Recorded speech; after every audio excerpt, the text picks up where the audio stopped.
Hello everyone, CGPS second में आपका स्वागत है। चलिए हम जो है अभी तक आपने जो करंट अफेयर देखा था, मैंने जो है पूरा 8 जुलाई तक का कवर किया था। ये जो है 9 जुलाई से लेके आज 25 जुलाई तक का मैं पूरा करंट अफेयर को कवर करूंगा, तो वीडियो को लास्ट तक देखना है। वीडियो अच्छे लगे तो सब्सक्राइब जरूर कीजिए और लाइक जरूर कीजिए।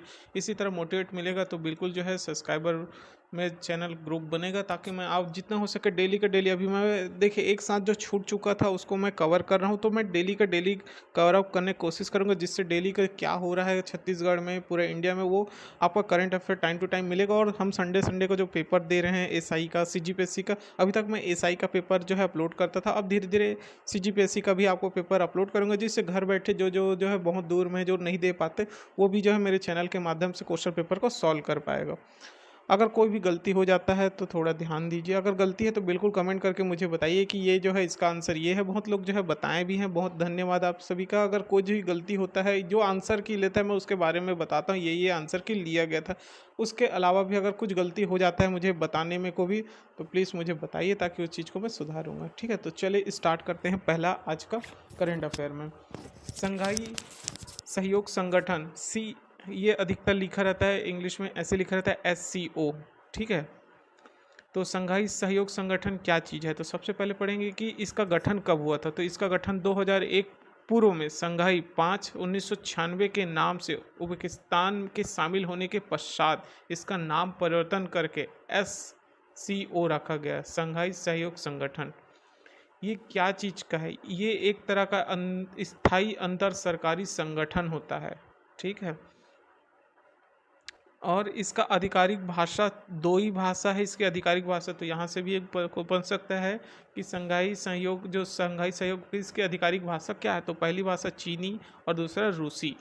वर्तमान में पूछ सकता है कि SCO में वर्तमान में कितने सदस्य जो हैं, कितने सदस्य इसमें जुड़े हुए हैं, कितने देशों के सदस्य जुड़े हैं, तो वर्तमान में भी टोटल 9 सदस्य जुड़े हुए हैं। तो एक क्वेश्चन ये बन सकता है कि SCO में कितने, वर्तमान में कितने देश जो है इसके सदस्य हैं, तो 9।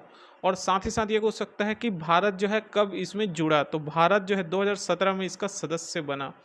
तो कौन कौन से 9 देश हैं? चीन है, भारत है, पाकिस्तान है, उज्बेकिस्तान है, ईरान है, किर्गिस्तान है, और एक है कजाकिस्तान है। ठीक है, टोटल 9 इसके सदस्य हैं, देश इसके सदस्य बन चुके हैं। ये क्या काम करता है, क्या चीज़ के लिए बनाया गया है ये संघाई सहयोग संगठन, तो हम इसके बारे में देखेंगे कि SCO संघाई सहयोग संगठन जो बनाया गया है, राजनीतिक, आर्थिक और सैन्य संगठन है, जिसका लक्ष्य जो है, पूरे जो लक्ष्य क्षेत्र क्या है, शांति बनाए रखना, सुरक्षा बनाए रखना और स्थिरता बनाए रखना, इसका मेन उद्देश्य यही है। ठीक है, उद्देश्य यही है। उद्देश्य में और लिखा गया है कि सदस्य देशों के मध्य, जितने देश हैं ना, उन देशों के मध्य में विश्वास सद्भावना को मजबूत करना है, जिससे आपस में व्यापार, अर्थव्यवस्था, सांस्कृतिक क्षेत्र में सहयोग को बढ़ावा दे सके, जिससे आपस में शांति, सुरक्षा, स्थिरता कायम कर सके, चाहे ऊर्जा के क्षेत्र में हो, शिक्षा के क्षेत्र में हो, परिवहन, पर्यटन, सभी क्षेत्र को बढ़ावा देने के लिए ये SCO बना हुआ है। तो याद रखना है 2001 के पूर्व में बना हुआ था, का नाम के नाम से शामिल था। तो बहुत सारा क्वेश्चन बन सकते हैं यहाँ से। Next question, next current affair क्या है, यहाँ पे वनरसी के लिए कुछ है, इसी चीज में ही देखिए वनरसी के लिए क्या चीज़ है। SCO सहयोग क्या है इसमें, ये देख लेते हैं। SCO द्वारा पहली पर्यटन सांस्कृतिक राजधानी के तौर पर बनारसी का चयन किया गया है। तो ये भी क्वेश्चन बन सकता है कि SCO द्वारा पहला पर्यटन सांस्कृतिक राजधानी के तौर पर कौन से शहर का चयन किया गया, तो आएगा वाराणसी का चयन किया गया। ठीक है, इस चयन का उद्देश्य क्या था, सदस्यों के मध्य सदस्य देशों के मध्य था पीपुल्स टू पीपल्स कंटेंट, पर्यटन को बढ़ावा देना। साथ ही साथ ये सबसे इम्पोर्टेंट क्वेश्चन, ये आपको बार बार देगा, ये चीज़ याद रख लीजिए कि SCO शिखर सम्मेलन का आयोजन 2022 में कहाँ हुआ और 2023 में कब होगा। तो अगर पूछेगा कि SCO शिखर सम्मेलन का आयोजन वर्तमान 2022 में कहाँ हुआ, तो याद रखना है समरकंद, उज्बेकिस्तान में हुआ। भारत में कब होगा, 2023 में होगा, नेक्स्ट ईयर। ठीक है, तो एक क्वेश्चन 100% यहाँ से फ्यूचर में कभी भी हो सकता है, आने वाला CGPSC अभी जो संडे को है उसमें क्वेश्चन करंट अफेयर बना दे। ठीक है, तो वाराणसी में ये इसको स्पेशली जो है चयन किया गया है, ये क्वेश्चन याद रखना है। नेक्स्ट देखते हैं, ये दे चुका है, अभी करंट अफेयर में दिया हुआ था, कोई बात नहीं, फिर भी हम इसको अच्छे से और पढ़ते हैं कि वैश्विक शांति सूचकांक कौन जारी करता है, कितने देशों की रैंकिंग जारी होती है, हमारा भारत कौन से नंबर पर है, पूरी जानकारी देखते हैं। तो सबसे पहले जारी कौन करता है, इंस्टीट्यूट फॉर इकोनॉमिक्स पीस, ऑस्ट्रेलियाई थिंक टैंक द्वारा जो है इसको जारी किया जाता है। टोटल 163 देशों की रैंकिंग इसमें जारी की जाती है। कितना, तो क्वेश्चन ये भी पूछ सकता है कि विश्व शांति सूचकांक की जो जारी करते हैं उसमें कितने देशों, मतलब कितने देश जो इसमें शामिल है उसका नाम शामिल होता है। टोटल 163 देशों की रैंकिंग जारी की जाती है, जिसमें प्रथम आइसलैंड, ये पिछले बार भी हमने पढ़ा था, आइसलैंड जो है फर्स्ट है। भारत का स्थान बार बार पूछा जाता है, विश्व वैश्विक शांति सूचकांक में भारत 135 स्थान पे है। देखिए बहुत ही ज़्यादा पिछड़ा हुआ है, देखा जाए तो 163 तो देश जुड़े हैं, जिसमें से 135 हमारा भारत है। अंतिम सब में है अफगानिस्तान। ठीक है, तो आपको भारत का सबसे इंपॉर्टेंट याद रखना है, 135 रैंकिंग है विश्व वैश्विक शांति सूचकांक में। आधार किस पे होता है, आधार जिस पर रैंकिंग जारी होती है।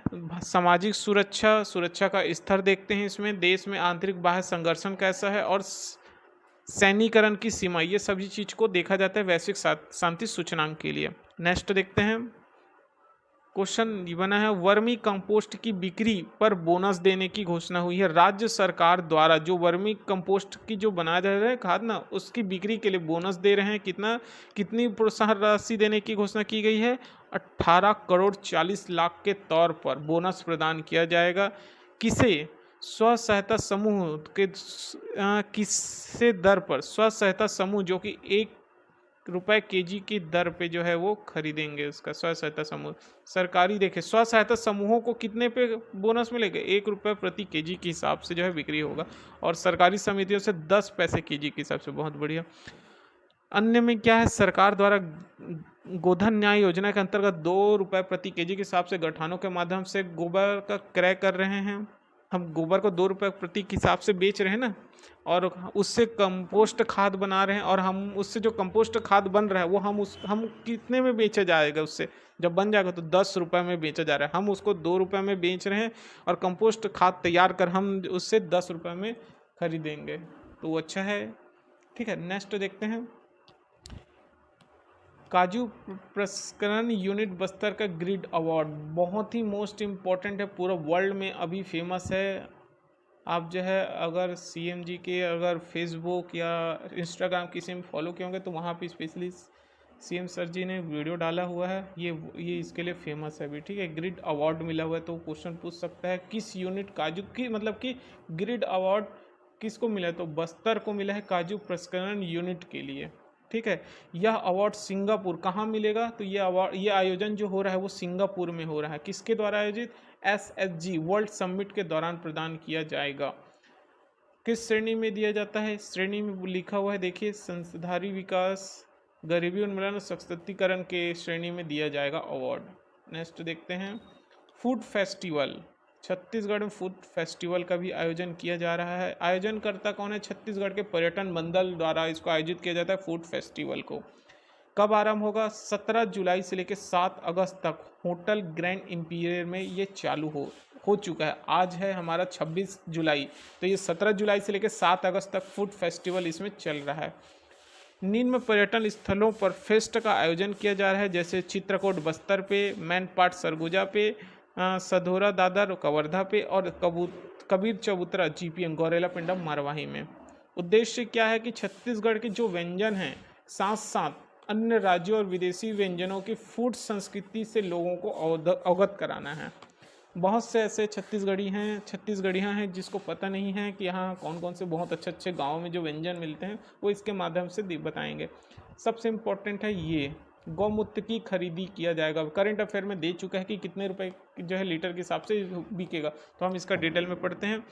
हाल में ही राज्य सरकार ने गौमूत्र खरीदी का निर्णय लिया गया है, जो कि 28 जुलाई से प्रारंभ किया जाएगा। ठीक है, 28 जुलाई से ये प्रारंभ होगा। 28 जुलाई को हरियाली त्यौहार मनाएंगे, तो हरियाली त्यौहार के दिन क्वेश्चन सबसे इंपॉर्टेंट है, डे याद रखना है। गौमूत्र की खरीदी कब से प्रारंभ की जाएगी, 28 जुलाई से।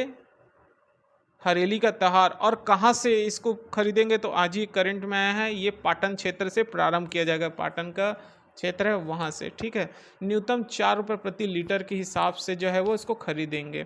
प्रथम चरण में प्रत्येक जिला के 2 गौठानों का चयन गौमूत्र हेतु किया गया है। प्रथम चरण में प्रत्येक जिले में 2 गौठानों का चयन करेंगे, ठीक है। खरीद हेतु राशि की व्यवस्था जो है गौठान समिति प्रबंधन के खाते से गोधन न्याय योजना से मिली राशि द्वारा, ठीक है। लाभ क्या क्या होगा? जैविक खेती को प्रोत्साहित मिल रहे हैं, कृषि पशुपालकों के अतिरिक्त आय मिलेगा, कीट नियंत्रक जैविक उत्पाद तैयार होंगे जिससे रोजगार सुनिश्चित होगा, जैविक कीटनाशी के प्रयोग को भी प्रोत्साहन मिलेगा। नेक्स्ट देखते हैं, विदेशी मुद्रा भंडार FCR, विदेशी मुद्रा भंडार में कौन जारी करता है इसको? तो यहाँ पे देख लेते हैं, इसको जारी करता है RBI द्वारा। हाल में ही जारी किया गया है एक रिपोर्ट जिसमें विदेशी मुद्रा भंडार जो कि कितना डॉलर रहा है, तो ये क्वेश्चन पूछ सकते हैं कि विदेशी मुद्रा जो भंडार है वो RBI द्वारा जारी किया गया हाल में, तो टोटल कितने बिलियन डॉलर रहा है? तो याद रखना 580 बिलियन डॉलर है, बिलियन डॉलर, ठीक है। भारतीय रुपया का विनिमय दर लगभग 80 रुपये डॉलर के बराबर पहुंच गया। आप करेंट में देखेंगे, गूगल में लिखेंगे डॉलर, तो देखिए भारतीय डॉलर, $1 की कीमत जो है 80 रुपये पहुंच चुका है फ्रेंड्स। कहाँ 56 था और बहुत ऊपर चल दिया 80 रुपये तक। FCR में शामिल मद कौन कौन से है? स्वर्ण, SDR, डॉलर आधारित विदेशी मुद्रा, अंतर्राष्ट्रीय मुद्रा कोष में भारत का रिजर्व ड्रेच। FCR की निगरानी और बहुत सारी चीज़ें हैं, इसका PDF मैं और बाकी आपको दे दूंगा, इसका डिस्क्रिप्शन पे वहाँ से आप पढ़ सकते हैं। क्वेश्चन यहाँ से एक बन सकता है कि भारत में अब तक कितने बार अवमूल्यन किया जा चुका है? तो सबसे इम्पोर्टेंट यही क्वेश्चन है कि विदेशी मुद्रा भंडार का भारत में अब तक कितने बार? तो 2 बार, देखिए 2 बार अवमूल्यन किया गया है, 1949, 66 और 91 में। यहाँ 3 बार होना चाहिए, 2 बार अवमूल्यन किया गया था, ठीक है। नेक्स्ट देखते हैं, राष्ट्रीय खेल के लिए, राष्ट्रीय खेल निशानेबाजी विश्व कप में भारत के ऐश्वरी ने स्वर्ण पदक जीता है। ऐश्वरी ने स्वर्ण पदक जीता। ये जो कहाँ हो रहा था? इन्होंने हंगरी के जलन फेलकर को 16-12 से हराया, ठीक है। ISSF निशानेबाजी विश्व कप में 10 मीटर एयर फाइरल शूटिंग में भी भारत को स्वर्ण पदक मिला, ठीक है। नेक्स्ट देखते हैं क्या है, चेस ओलंपियाड का आयोजन भारत के, ये क्वेश्चन बन सकता है कि जो चेस ओलंपियाड हो रहा था वो कहाँ हो रहा था? भारत के कौन से राज्य में हो रहा था? तो भारत के तमिलनाडु में आयोजित की जाती है। यहाँ से आप क्वेश्चन ऐसा हो गया कि बहुत डेप्थली जो है एक एक चीज़ हमको पढ़ने और याद रखने की ज़रूरत हो गया है, ठीक है। खेलों के बारे में टोटल इसमें पूछ सकता है कि चेस ओलंपियाड हो रहा है उसमें कितने सदस्य खिलाड़ी हिस्सा लेंगे? तो इसमें टोटल 25 सदस्य खिलाड़ी हिस्सा लेंगे, जिसमें इसमें कौन से ऐसे देश हैं जो भाग नहीं ले सकते? तो इसमें चीन और, देखिए चीन और रूस के खिलाड़ी इसमें भाग नहीं लेंगे, ठीक है।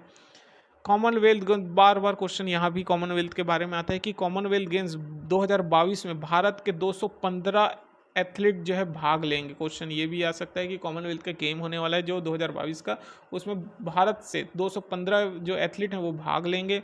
कब आयोजन किया जाएगा? तो सबसे इम्पोर्टेंट है, देखिए ये बार बार रट लीजिए, याद कर लीजिए कि कॉमनवेल्थ गेम्स 2022 का आयोजन जो है कहाँ होने वाला है? ये होना है बर्मिंघम में 28 जुलाई से लेके 8 अगस्त के बीच में ये आयोजित की जाएगी, जिसके मुख्य खिलाड़ी कौन है? नीरज चोपड़ा, मीराबाई चानू, बजरंग पूनिया, रवि दहिया, PV सिंधु आदि ये शामिल होंगे, ठीक है। और लास्ट क्वेश्चन है, सिंगापुर ओपन बैडमिंटन टूर्नामेंट में महिला सिंगल का खिताब PV सिंधु ने जीता। इंपॉर्टेंट क्वेश्चन ये भी दे सकता है, सिंगापुर ओपन 2022 का बैडमिंटन कहाँ हुआ था, किसने जीता? तो महिला सिंगल्स का खिताब PV सिंधु ने जीता है। उप विजेता रही है कौन? चीन की वांग जी विजेता, उप विजेता रही है। नेक्स्ट देखते हैं, छत्तीसगढ़ के खनिजों के लिए फेमस, छत्तीसगढ़ खनिज सुकमा जिले के कोंटा ब्लॉक के अंतर्गत आने वाले एक ग्राम पंचायत है मुल्का किसोली, ठीक है। मुल्का किसोली के 2 ग्रेनाइट की खदानें हैं, मुल्का किसोली की 2 खदानें हैं। ये छत्तीसगढ़ खनिजों के लिए, जिसे छत्तीसगढ़ के बस्तर में काला हीरा के नाम से जाना जाता है। सरकार ने खनन और विपणन हेतु टेंडर जारी किया गया। बस्तर में प्रोसेसिंग यूनिट भी लगाना अनिवार्य कर दिया। जनजातीय समुदाय द्वारा इसका विरोध किया जा रहा है। प्रमुख खनिजों के लिए फेमस हो गए। नेक्स्ट क्या है, रायगढ़। ये भी जस्ट जो है पूछा गया था एसआई में, तो इसलिए पुलिस से संबंधित जो जो क्वेश्चन है ना उसको याद करके लीजिए अगर आप एसआई की तैयारी कर रहे हैं। तो यही क्वेश्चन पूछा गया था कि इंडिया पुलिस अवार्ड 2022 में इंडिया पुलिस अवार्ड जो है वो रायगढ़ पुलिस को प्रदान किया गया था, इतना आपको पता था, लेकिन किस अभियान के लिए दिया गया था? तो याद रखना, ये क्वेश्चन दिया हुआ था, आपने देखा होगा, तो संवेदना के लिए दिया गया था। कल का करंट अफेयर में मैं दिया हूँ। वर्ष 2020 में महानदी के दौरान चलाया गया। इसमें लोगों को दैनिक सामग्री और पुनर्वास सुविधा के लिए। ठीक है, नेक्स्ट देखते हैं, पानी पसौरी योजना। पानी पसौरी योजना ये स्टार्टिंग पुराना है, देखते हैं इसमें क्या क्या है। यह शहरी क्षेत्रों के परंपरागत व्यावसायिक कार्य करने हेतु युवाओं को सहायता के लिए प्रारंभ किया गया था, जिसमें कृषि कार्यों में सहायता प्रदान करने वाले जातियों लोहार, कुम्हार, मरियार, कोसा, ये सभी युक्त जो है चबूतर प्रदान करने के लिए। पानी पसौरी योजना के अंतर्गत जो दैनिक किराया है 10 रुपये प्रति स्वरोजगार को मिलता है। जो टोटल अभी तक कितने, ये क्वेश्चन पूछा गया कितने चबूतरों का निर्माण किया जा रहा है, तो 79 नगरीय निकायों में 122 बाजार रोड चबूतरों का निर्माण किया जाएगा। प्रत्येक की लागत 30 लाख निर्धारित की गई है। साथ ही महिलाओं को प्रोत्साहन देने के लिए 50% सीटों का आरक्षण भी किया गया है। तो नेक्स्ट देखते हैं, मोहबा बाजार जो कि रायपुर में पानी पसौरी परिसर का निर्माण किया जा रहा है। तो क्वेश्चन यहाँ पे ये वाला क्वेश्चन इंपॉर्टेंट है। दो क्वेश्चन बन सकता है कि पानी पसौरी योजना के तहत महिलाओं को कितना आरक्षण दिया गया है, तो 50% आरक्षण का प्रावधान है। साथ ही साथ पानी पसौरी परिसर का निर्माण कार्य संपन्न कहाँ पे किया गया है, तो याद रखना ये रायपुर के मोहबा बाजार में किया गया था, जिसमें प्रथम फ्लोर पर दुकानें और द्वितीय फ्लोर पर 20 दुकानें होगी। ठीक है, अब पानी पसौरी योजना से क्या लाभ मिलेगा, क्यों इसको ओपन किया गया था, क्या है, तो इससे सबसे पहला कारण तो है कि स्वरोजगार मिलेगा, महिलाओं में सशक्तिकरण की भावना होगी, परंपरागत व्यवसाय में कार्यरत व्यक्तियों को भी लाभ मिलेगा, छत्तीसगढ़ की जो ग्रामीण संस्कृति और धरोहर का संरक्षण में मदद मिलेगा। इसके लिए प्रत्येक नगर निर्माण में दो रायपुर में 4 परिषद का निर्माण किया गया तथा अन्य पालिका जो परिषद में 1 परिसर में इसका निर्माण है। ठीक है, पानी पसौरी योजना बहुत इंपॉर्टेंट है, क्वेश्चन आता है यहाँ से कि कितने चबूतरों का निर्माण किया जा चुका है, कितना जो है लक्ष्य रख, मतलब कि एक वन में कितना निर्धारित किया गया है, 50% सीटें हैं, कहाँ पे है, ये क्वेश्चन पूछ सकता है। तो नेक्स्ट देखते हैं, मुख्यमंत्री मितान योजना क्या है। तो मुख्यमंत्री मितान योजना क्या है, यह लॉकडाउन के तहत विभिन्न प्रकार की शासकीय सेवाओं को घर पहुंच सेवा उपलब्ध कराने के से संबंधित है। मुख्यमंत्री मितान योजना संपूर्ण छत्तीसगढ़ में 2 अगस्त 2020 से लागू है ये। ठीक है, प्रथम चरण में नगरीय स्तर में घर पहुंच सुविधा उपलब्ध कराया गया था मुख्यमंत्री मितान योजना के तहत में। अब आता है मिनी माता अमृत जल योजना क्या है। मिनी माता अमृत जल योजना ग्रामीण क्षेत्र में जो बीपीएल परिवारों को निःशुल्क शुद्ध पेयजल की व्यवस्था का उपलब्ध कराना है। साथ ही उपलब्ध कराना 20,000 गाँव हैं जिसमें निःशुल्क उपलब्ध किया गया, जिसमें से 3,000 गाँव में निर्माण कार्य संपन्न हो चुके हैं, बोल रहा है ये मिनी माता अमृत जल योजना। अच्छा ठीक है, नेक्स्ट देखते हैं, बस्तर में आयरन रिमूवल प्लांट स्थापित। ये क्वेश्चन पूछ सकता है यहाँ से कि आयरन रिमूवल प्लांट कहाँ स्थापित किया गया, तो बस्तर में स्थापित किया जा चुका है आयरन रिमूवल स्थापित। बस्तर में 40-50 हजार लोगों को पेयजल स्थापित, मतलब इससे मिलता है अमृत जल मिशन के तहत। फ्लोराइड प्लांट 600 बसाहटों को लाभ मिल रहा है। आयरन रिमूवल प्लांट देखिए अलग अलग जगह क्वेश्चन पूछ सकता है कि जो आयरन रिमूवल प्लांट जो बस्तर में उससे 40 से 50 हजार लोगों को पेयजल मिल रहा है। फ्लोराइड रिमूवल प्लांट 6,000 बसाहटों को लाभ मिल रहा है। साथ ही साथ हमारे Rajnandgaon iron removal plant Rajnandgaon में 40,000 लोगों को भी पेयजल का लाभ मिल रहा है। नेक्स्ट देखते हैं, मुख्यमंत्री स्वास्थ्य खूबचंद बघेल योजना, अभी जो बहुत ही स्वास्थ्य के लिए है, जो इसमें आपको छूट दे रहे हैं इलाज कराने में, वो क्या है, राज्य में स्वास्थ्य सुविधा उपलब्ध कराने की समस्त योजनाओं की शामिल है। मतलब ये मुख्यमंत्री और खूबचंद बघेल पहले ये नाम आता था, अब ठीक है। आयुष्मान भारत प्रधानमंत्री जन आरोग्य कार्यक्रम, जितने भी जो कार्यक्रम शामिल है सब इसी के अंदर शामिल हो जाते हैं, चाहे ठीक है। भारत आयुष्मान है, मुख्यमंत्री स्वास्थ्य बीमा योजना, संजीवनी सहायता कोष, मुख्यमंत्री बाल श्रवण, चिरायु बाल स्वास्थ्य कर, ये सभी समस्त योजनाओं को इसमें उपलब्ध कराया गया। Ayushman Jan Arogya card party plus प्राथमिकता एवं अन्योदय राशन कार्ड धारियों को 5 लाख रुपए तक का छूट, मतलब कि इलाज में सहायता मिलेगा। और जो बड़े कार्ड हैं, अन्य जो स्वास्थ्य सुविधा एवं अन्य कार्डधारी को 50,000 रुपये तक, मतलब जो छोटे वो हैं, जो बीपीएल जो बोल सकते हैं, बीपीएल कार्डधारियों को इतना तक जो है 5 लाख तक का छूट दे रहे हैं। मुख्यमंत्री विशेष स्वास्थ्य बीमा योजना क्या है? मुख्यमंत्री बीमा विशेष स्वास्थ्य बीमा योजना जो बीमारी खूब चंद बगैर स्वास्थ्य बीमा योजना में शामिल नहीं होगा। हमने ऊपर जो पढ़ा ना, जो बीमारी खूब चंद स्वास्थ्य बघेल स्वास्थ्य बीमा में शामिल नहीं होगा वो इसमें आ जाएगा विशेष के लिए। नई योजना के अंतर्गत बीमा कवर राशि इलाज हेतु पर्याप्त नहीं है, ठीक है। उन्हें संजीवनी सहायता कोष का विस्तार करते हुए इसको दिया गया। मुख्यमंत्री के अनुमोदन से 5 लाख से लेकर 20 लाख तक के इलाज की सुविधा मिलेगी। ये भी विशेष लोगों को ही, मतलब कि कुछ कुछ बहुत ही कम को मिलेगा। आता है ये क्वेश्चन पूछा गया है बार बार, एकीकृत बाल संरक्षण योजना कहाँ लागू किया गया, कितने वर्ष तक के लिए, वो ऐसा पूछा गया था। तो पढ़ते हैं इसमें हम, छत्तीसगढ़ में एकीकृत बाल संरक्षण योजना के अंतर्गत मिशन वात्सल्य प्रारंभ किया गया। इसी के अंतर्गत में कौन सा क्वेश्चन पूछ सकते हैं, एकीकृत बाल संरक्षण योजना के तहत कौन सा मिशन जो है प्रारंभ किया गया? तो वात्सल्य, जिसके अंतर्गत घुमंतु बच्चों की प्रति माह 2,000 की दर से, अच्छा, तो उसका 2,000 रुपये जो है इसका संरक्षण के लिए दिया, जो घुमंतु बच्चे हैं उसका 2,000 रुपये संरक्षण के लिए दिया जा रहा है, की दर से 18 वर्ष या अधिकतम 3 वर्ष की सहायता, 18 वर्ष होनी चाहिए और 3 वर्ष तक की सहायता मिलेगा। और क्या है, एक परिवार के 2 सदस्य बच्चों को 24,000 रुपये सालाना, और ग्रामीण क्षेत्र में 24,000, नगरों 53,000 और महानगरों में देखिए अलग अलग है। जो ग्रामीण क्षेत्र के बच्चे हैं उसको 24,000 रुपये और सालाना, नगरों के बच्चों को 53,000, और जो बहुत बड़े और महानगर हैं उन लोग को 36,000। तो ऐसा कम करते जा रहे हैं, ठीक है। ऑप्शनल है ये दोनों, ठीक। अब आता है फूड फेस्टिवल। ये हमने शायद फूड फेस्टिवल ऊपर पढ़े थे कि फूड फेस्टिवल जो है 17 जुलाई से 7 अगस्त तक जो है आयोजन किया जा रहा है रायपुर में। कहाँ कहाँ पे? ग्राउंड होटल, गौमूत्र भी पढ़ लिए थे हमने। ये FI वन अधिकार, ये पढ़ लेते हैं। वन अधिकार अधिनियम क्या है? हाल में ही उड़ीसा सरकार द्वारा वन अधिकार अधिनियम के लिए मिशन 2024 लॉन्च किया, ठीक है। अब सबसे पहले पढ़ेंगे कि FRA क्या है। वन अधिकार अधिनियम 2006 के अंतर्गत जनजाति समुदायों को समुदाय के वनों में कानूनी वैधता प्रदान किया जाता है।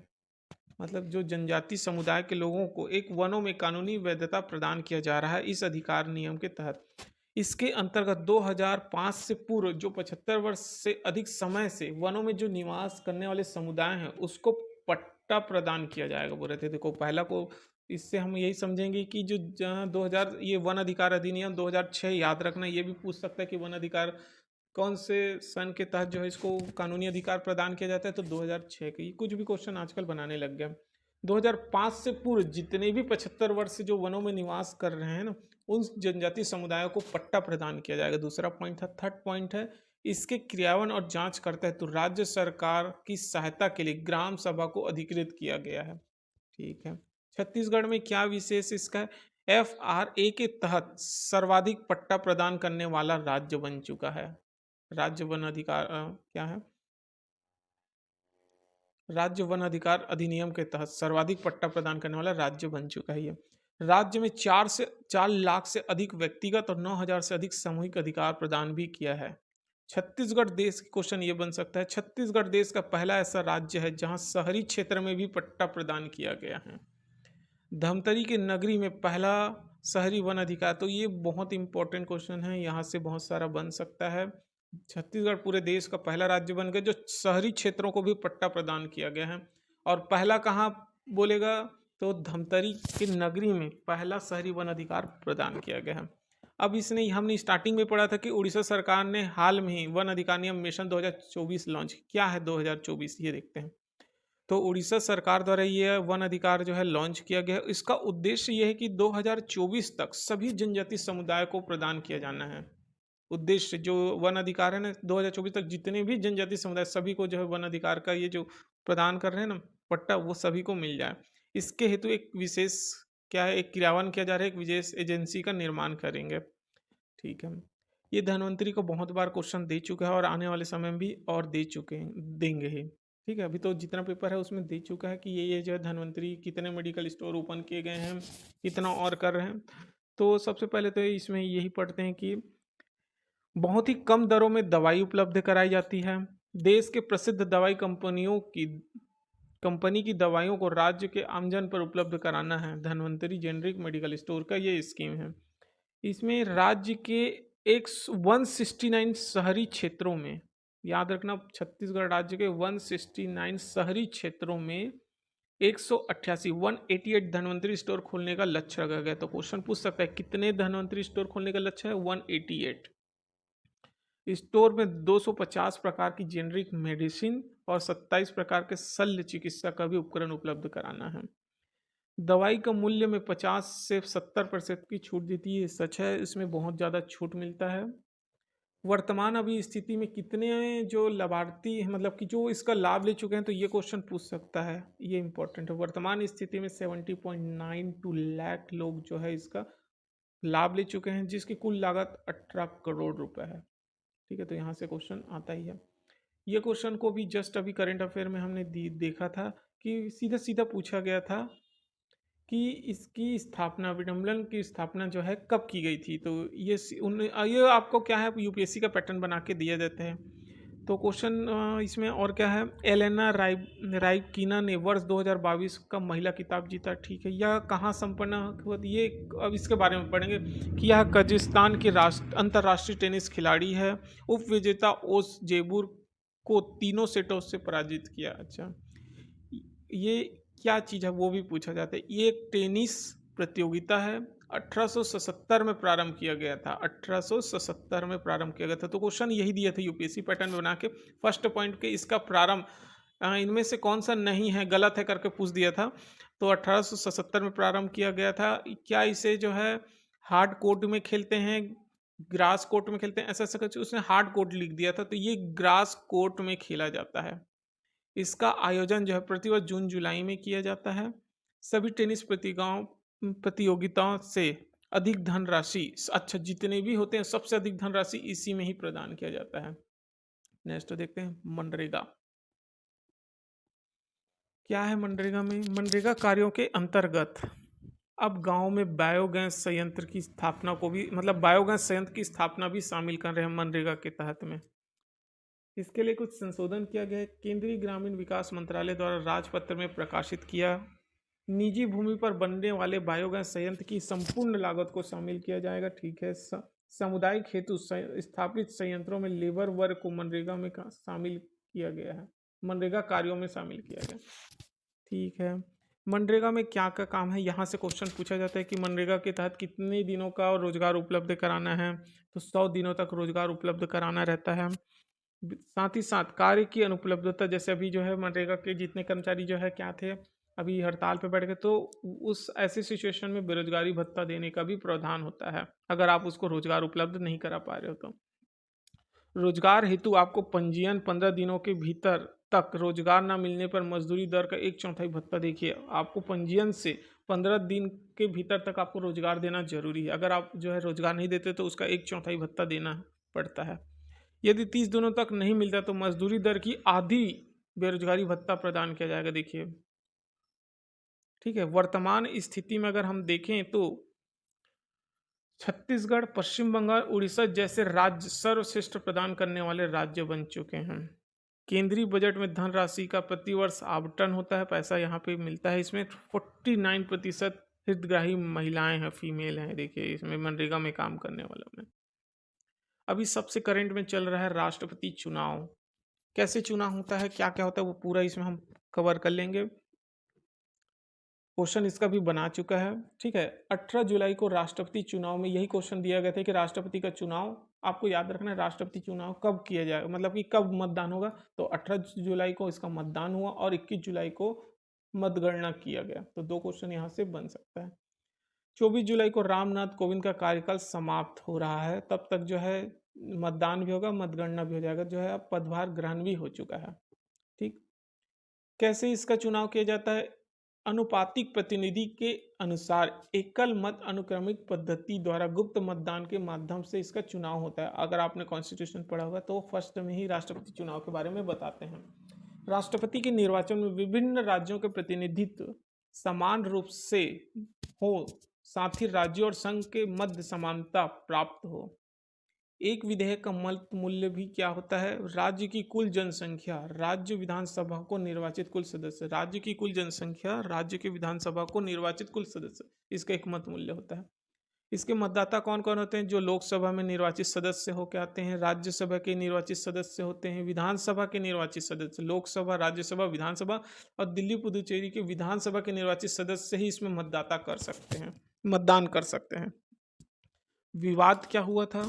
अगर चुनाव के दौरान कोई भी विवाद हो जाता है तो अंतिम निर्णय उच्चतम न्यायालय सुप्रीम कोर्ट का ही होगा। इसके लिए राष्ट्रपति बनने के लिए यह भी क्वेश्चन दिया गया था कि राष्ट्रपति बनने के लिए क्या क्या अर्हताएं होती है। सबसे पहले तो वो भारत का नागरिक हो, साथ ही 35 वर्ष की आयु पूर्ण कर चुका हो और लोकसभा का सदस्य निर्वाचित होने के लिए अर्हताएं एलिजिबल होना चाहिए। नेक्स्ट देखते हैं संयुक्त राष्ट्र क्या है ये। यहाँ से क्वेश्चन ये बन सकता है आने वाले समय में जब संडे को पेपर होगा तो, क्योंकि मैं डेली का डेली इसमें हम जो भी करंट अफेयर पढ़ रहे हैं ना उसमें आने वाले समय पेपर में आता ही आता है एक क्वेश्चन, 2-3 क्वेश्चन। रुचिरा कंबोज को भारत का स्थायी प्रतिनिधित्व के रूप में संयुक्त राष्ट्र में नियुक्त किया। रुचिरा कंबोज को तो क्वेश्चन पूछ सकता है संयुक्त राष्ट्र में नियुक्त किया गया है, तो क्वेश्चन पूछ सकता है कौन है ये करके। ठीक है, तो ये पूर्व में सबसे पहले तो विदेश में सेवा दे चुके हैं, ये 1987 के बैच के अधिकारी हैं रुचिरा कंबोज। यह भूटान में भारत की पहली महिला राजदूत के रूप में काम किया है। बहुत अच्छा है, इसका बन सकता है क्वेश्चन कि रुचिरा कंबोज का संबंध किससे है, अभी कहाँ है, ये क्वेश्चन दे सकता है। यह यूनेस्को में भारत के स्थायी प्रतिनिधित्व के रूप में भी कार्य कर चुकी है। नेक्स्ट देखते हैं बुरहानपुर किस लिए अभी चल रहा है? बुरहानपुर मध्य प्रदेश में है। ठीक है, इसके अंतर्गत क्या हो रहा है? हर घर जल सर्टिफिकेशन प्राप्त करने वाला, तो सबसे इम्पोर्टेंट क्वेश्चन बन सकता है ये करंट अफेयर इंडिया के लेवल पे कि हर घर जल सर्टिफिकेशन प्राप्त करने वाला पहला राज्य कौन है? मध्य प्रदेश। तो कहाँ का? बुरहानपुर। ये जल जीवन मिशन का एक भाग है। तो अब यहाँ से क्वेश्चन क्या बनेगा? जल जीवन मिशन जो पूरे भारत में लागू किया गया, कब प्रारंभ किया गया था? 2019 से प्रारंभ। जल जीवन मिशन जो है हर घर जल को पहुंचाना इसका उद्देश्य था। हर घर में घरेलू नल कनेक्शन के माध्यम से स्वस्थ जल उपलब्ध कराना इसका मेन उद्देश्य यही है जल जीवन मिशन का। इसका पूरा लक्ष्य जो है 2024 तक जो है हर घर में नल कनेक्शन पहुंचाने का लक्ष्य रखा गया है, जो प्रति व्यक्ति प्रतिदिन 55 लीटर जल आपूर्ति होनी चाहिए। ठीक है, और क्या है? वित्त पोषण पहाड़ी एवं उत्तर पूर्वी राज्य में केंद्र द्वारा जो है, अच्छा इसमें सहायता कैसे कर रहे हैं? वित्त कैसे, मतलब कि जो पैसा दे रहे हैं ना, मतलब जो सहायता कर रहे हैं वो कैसे देंगे? तो केंद्र सरकार 90% देंगे जो पहाड़ी और उत्तर पूर्वी राज्य हैं उन लोग को, और 10% राज्य सरकार अपना इसमें पैसा लगाएगी। केंद्र शासित प्रदेशों में तो 100% केंद्र शासित प्रदेशों में केंद्र ही लगाएगा, और अन्य राज्यों में केंद्र 50-50 रखा गया। सिर्फ पहाड़ी और उत्तर पूर्वी, ये क्वेश्चन बन सकता है कि जल जीवन मिशन के तहत जो है पहाड़ी और उत्तरी राज्यों में कैसे कैसे केंद्र सरकार और राज्य सरकार का आवंटन है निवेश करने का, पैसा उसमें लगाने का। केंद्र शासित 100 है, सिर्फ अन्य बाकी इसको छोड़ के 50-50% रखा गया है। ठीक है, नेक्स्ट देखते हैं इनोवेशन इंडेक्स रिपोर्ट 2021 के लिए। यहाँ से पूछ सकते हैं कि इनोवेशन इंडेक्स कौन जारी करता है? तो नीति आयोग जारी करता है, अक्टूबर 2019 से जारी स्टार्ट हुआ है। देश भर में व्यापक स्तर पर इनोवेशन इकोसिस्टम के विकास और प्रगति के मूल्यांकन कर राज्यों की रैंकिंग जारी करना होता है। तो क्वेश्चन पूछ सकता है कि इनोवेशन इंडेक्स रिपोर्ट के अनुसार सबसे बड़े प्रथम स्थान पे कौन है, ये पूछ सकता है। तो सबसे बड़े राज्यों में अगर हम देखो 3 श्रेणियों में ये रैंक जारी होती है। सबसे पहले तो सबसे बड़े राज्यों में प्रथम स्थान कर्नाटक का है, और हमारा भारत जो है छत्तीसगढ़ जो है सॉरी भारत बोल रहा हूँ, हमारा छत्तीसगढ़ 17वें नंबर पे आता है। तो क्वेश्चन पूछ सकता है, अगर इन्वेंशन इंडेक्स में बड़े राज्यों की श्रेणी में छत्तीसगढ़ का 17वां स्थान, याद रखना 17वां स्थान है। पहाड़ी राज्यों में से प्रथम मणिपुर है और अंतिम नागालैंड। केंद्र शासित में चंडीगढ़ और अंतिम लद्दाख। ठीक है, तो 7 क्षेत्रों में 66 संकेतों के माध्यम से इंडेक्स तैयार किए जाते हैं। पहले ये 36 हुआ करता था, अभी 66 हो चुका है संकेतक। ये अभी करंट में जो जो चल रहा है वो हम देखते जाते हैं, बहुत इंपॉर्टेंट है ये।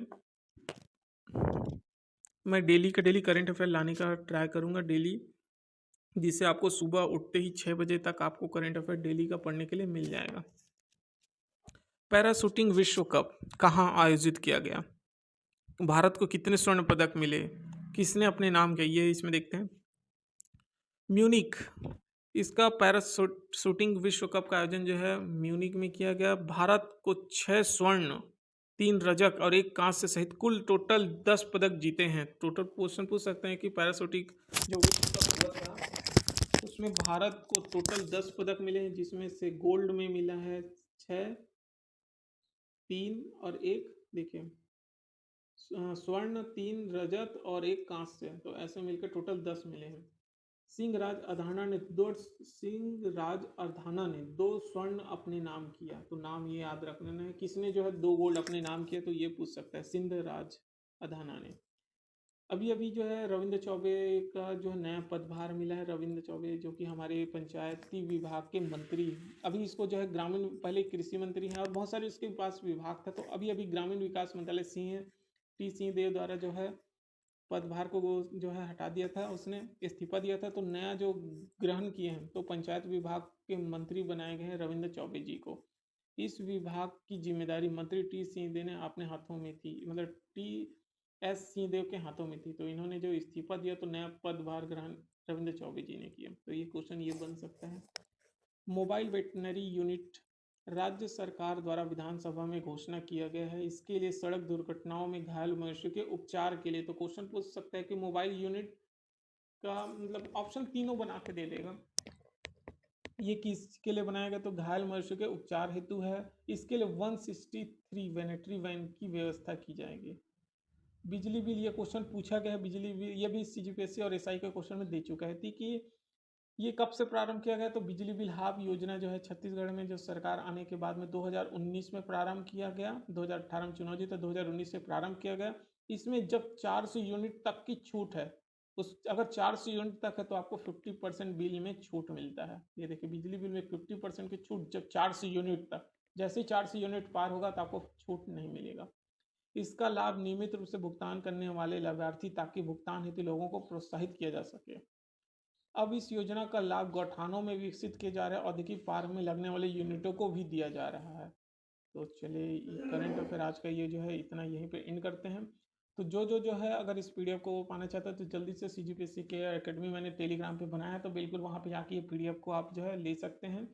ठीक है, वीडियो अच्छा लगा तो सब्सक्राइब जरूर कीजिए।